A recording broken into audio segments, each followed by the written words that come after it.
বাপের আদরে অনেক বড় হয়, মায়ের আদরে অনেক বড় হয়।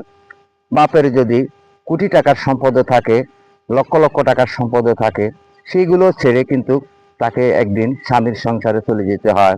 স্বামীর বাড়িটাই তার জন্য আপন। প্রিয় বন্ধুগণ, যে মেয়েটা স্বামীর বাড়িতে সুখে থাকে কিন্তু সে বাপের বাড়ি থেকে যাওয়ার সময় হাসি মুখে যায়, আর যে মেয়েটা দুঃখ দুর্দশা পায়, কষ্ট পায়, সে বাপের বাড়ি থেকে যাবার সময় তার চোখে অশ্রু ধরে। তাই আমি আপনাদেরকে একটা গান শোনাচ্ছি এই মেয়েদের ব্যাপারে। তাই আমার এই গানটা শুনুন। আস্তে চালা হোক গাড়ি রে গাড়োয়াল,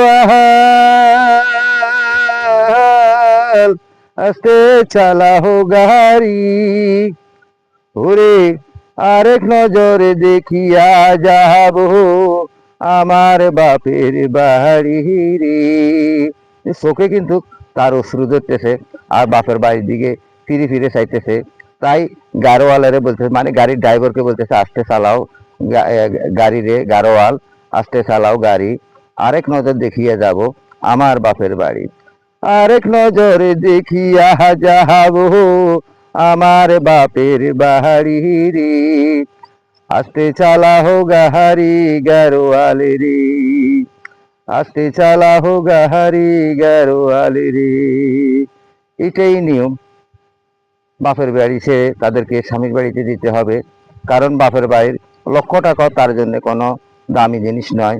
এটাই বাস্তব, এটাই সত্যি। আসসালামু আলাইকুম।